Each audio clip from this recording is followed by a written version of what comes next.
Welcome to the Geriatric Dietitian, your go-to resource for nutrition that supports health, independence, and confidence in aging. I'm your host, Katie Dodd, registered dietitian and geriatric nutrition expert. Let's dive in. Hello and welcome to the 5th episode of the Geriatric Dietitian Podcast, Calcium for Seniors, Strong Bones, and Healthy Aging. Today we're talking about calcium and why it's such an important nutrient for older adults. When most people think about calcium, they think about bones, and that's absolutely true, but calcium also plays important roles in muscle function, nerve signaling, and even heart function. As we age, calcium becomes an even more important nutrient because bone loss naturally occurs over time, increasing risk for osteoporosis, fractures, and more. So today we're going to talk about why calcium matters, why older adults may need more calcium recommendations for aging adults, food sources of calcium, and then we're going to talk about calcium absorption, supplements, and how calcium works together with vitamin D. So we're going to cover lots of things. And as always, this is general nutrition education and not individualized medical advice. Calcium needs can vary based on medical conditions, medications, kidney health, and many other factors. It's always important to work with your healthcare provider for personalized recommendations. So let's dive in. First off, what does calcium do? Calcium is best known for building and maintaining strong bones. In fact, most of the calcium in the body is stored in our bones and in our teeth. Calcium also helps with lots of different things. It helps with muscle contraction, nerve function, blood clotting, and heart function.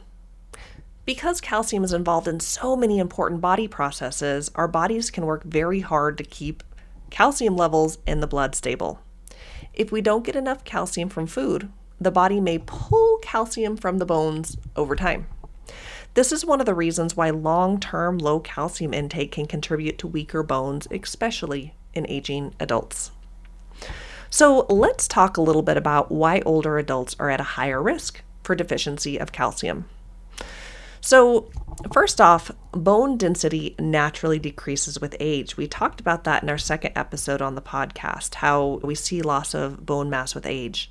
This is especially important for postmenopausal women because declining estrogen levels can accelerate bone loss. Older adults are also at a higher risk for osteoporosis and fractures, which can significantly impact independence and quality of life. Another challenge is that many older adults simply don't consume enough calcium-rich foods consistently over time. When we look at appetite changes, dietary restrictions, lactose intolerant, chewing difficulties, or reduced food intake, it can make it harder to get enough calcium throughout the day.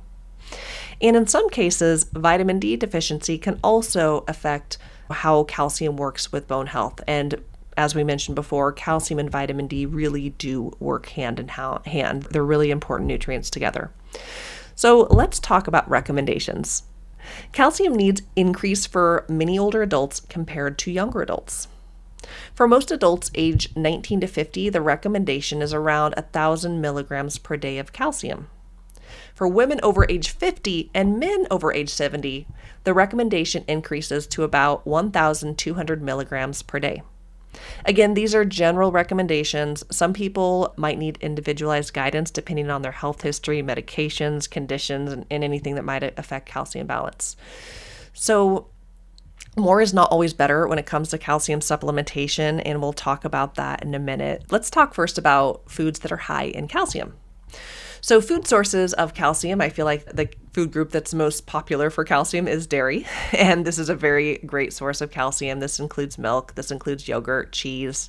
Now, if you don't do dairy, that's okay. Calcium is found in many non-dairy foods too. For example, fortified plant milks, calcium set tofu, sardines or canned salmon with the bones in it, collard greens, kale, bok choy, fortified orange juice.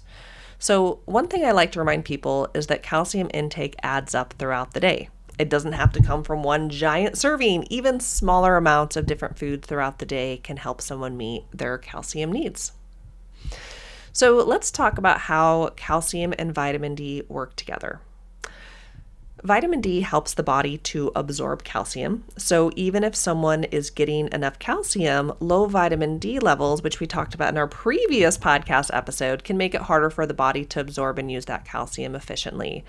And that's why we so often talk about these two nutrients together when we're talking about bone health for older adults. Calcium and vitamin D really are two nutrients that go together, like peanut butter and jelly. Now, let's talk briefly about supplements. I am a fan of food first, but there is often a role for supplements in any diet. Some older adults may need calcium supplements if they're consistently struggling to meet their needs through food alone, meaning I keep trying to eat more calcium, but I'm just not able to do it. But supplements should really be individualized. There's different types of supplements, including calcium carbonate, calcium citrate.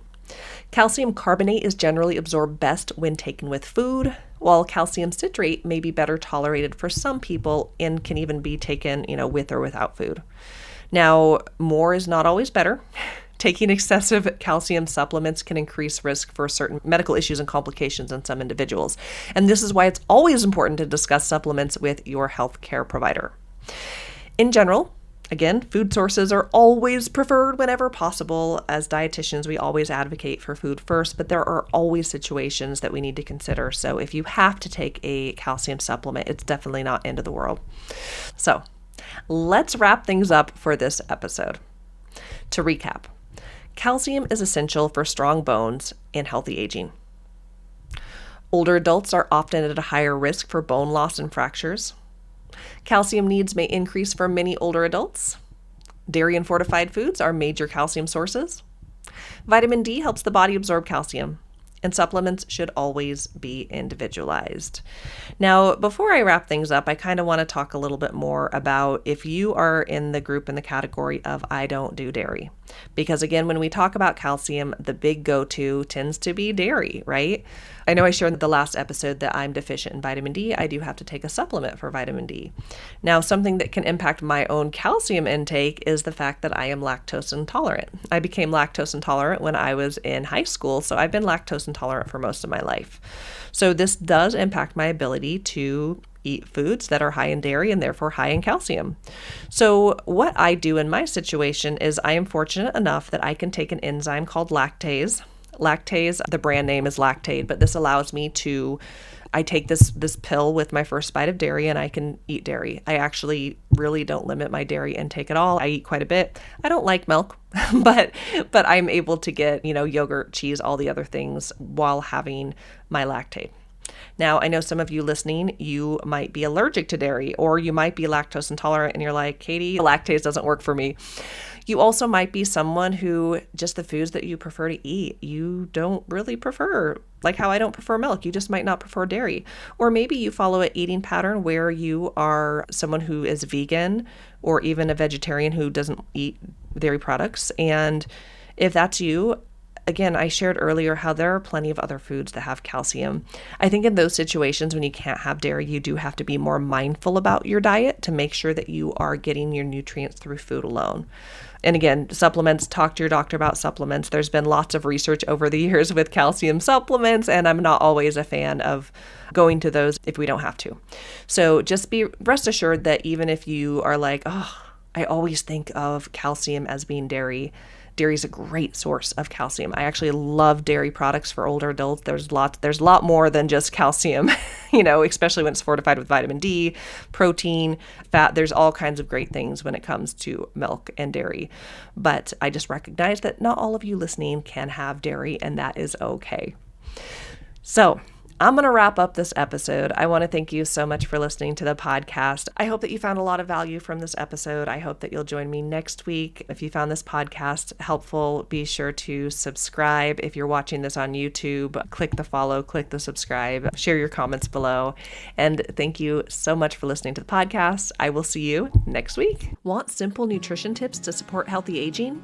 Download my free guide, 10 Essential Nutrition Tips for Healthy Aging, packed with practical ways to stay strong, nourished, and independent as you age. Grab your free copy in the show notes or visit thegeriatricdietitian.com.